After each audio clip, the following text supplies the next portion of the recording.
Olá, hoje a gente vai conversar sobre uma transformação incrível, né? A da enfermagem.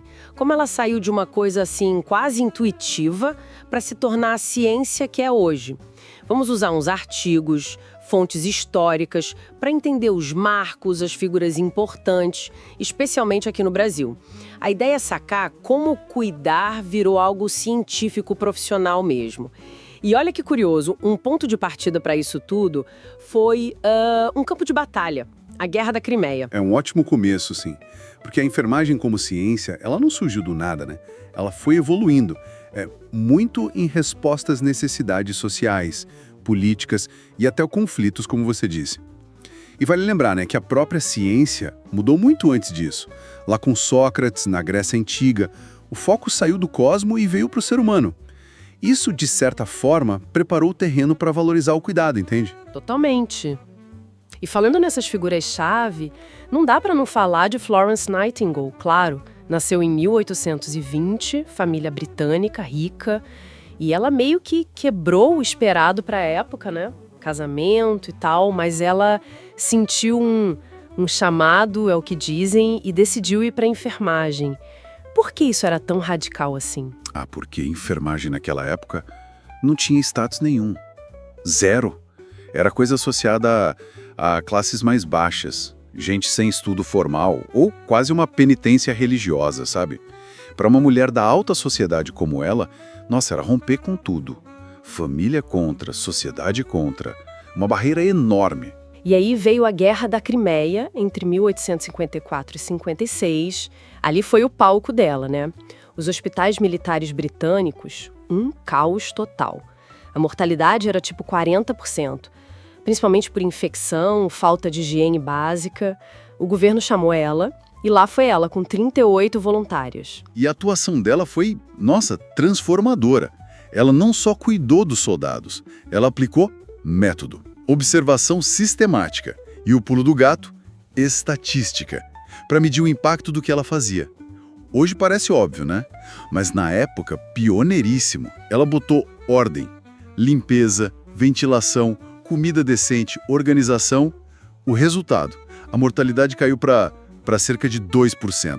Usar dados assim. Ali nasceu a prática baseada em evidências que a gente fala tanto hoje. Foi a semente. E foi aí que ela virou a dama da lâmpada, né? Pelas rondas noturnas que ela fazia, com o reconhecimento, a grana que levantaram, ela fundou a primeira escola de enfermagem laica, lá no Hospital Santo Thomas, em Londres, em 1860.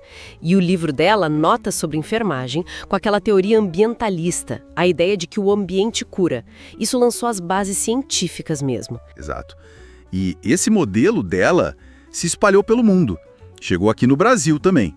E aqui a nossa figura central é a Ana Nery, uma baiana, viúva, da elite, que num ato de coragem enorme foi voluntária na Guerra do Paraguai, ali entre 1864 e 70, para cuidar dos filhos do irmão que estavam lutando. Nossa, que dedicação! Imagina as condições. Pois é, terríveis.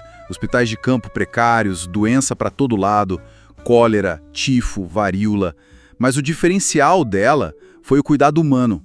Sabe? Estendido para todo mundo, até para os soldados paraguaios. Virou a mãe dos brasileiros. Foi a primeira enfermeira leiga de destaque aqui. E o exemplo dela inspirou a criação da nossa primeira escola de enfermagem de alto padrão, que levou o nome dela, em 1923. E embora o Dia do Enfermeiro, 12 de maio, seja o aniversário da Nightingale, a gente celebra muito a Ana Nery também, né? E as guerras mundiais, a Cruz Vermelha, tudo isso ajudou a acelerar a profissionalização por aqui também. Entendi. Então, depois dessas pioneiras incríveis, como é que a enfermagem brasileira se firmou como ciência mesmo, academicamente falando? Tivemos marcos importantes, sim. A reforma universitária de 68 deu um gás na pesquisa. Aí, em 72, a Escola Ana Nery criou o primeiro mestrado stricto sensu, ou seja, um mestrado para formar pesquisador mesmo em enfermagem. Foi o primeiro do Brasil. Os doutorados vieram depois, primeiro na USP em 81, depois na UFRJ em 89. Isso consolidou a produção de conhecimento nosso. E não dá para esquecer da Grade de Alcântara, né? Pioneira na pesquisa histórica da enfermagem aqui, já nos anos 60. E a gente teve teorias próprias também, certo? Não ficamos só aplicando modelos de fora. Sim. E aí, Wanda Horta é o nome. Fundamental. Enfermeira, professora, ela criou a teoria das necessidades humanas básicas. Foi inspirada no Maslow, sim, mas com um olhar muito próprio. Ela olhava para o cuidado considerando as dimensões psicobiológicas, psicossociais e até psicoespirituais da pessoa. Um olhar bem completo.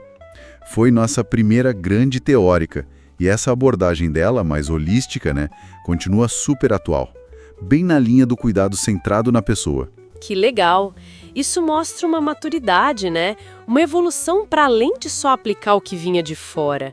E como essa base teórica, a pesquisa, se refletem na prática hoje na estrutura da profissão. Olha, a pesquisa hoje usa várias lentes, Tem abordagens mais positivistas, buscando dados objetivos, tipo para medir se um curativo novo funciona melhor.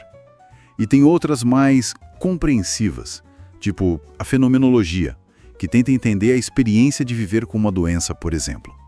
A complexidade do cuidado pede essa diversidade. E claro, a regulamentação foi essencial. A criação do COFEN, o Conselho Federal, e dos CORENs, os regionais. Eles normatizam, fiscalizam a profissão. Isso garante um padrão ético, técnico, é fundamental. Então, resumindo essa jornada toda, a gente saiu de um cuidado muito ligado à caridade, meio no improviso, para chegar numa ciência estabelecida.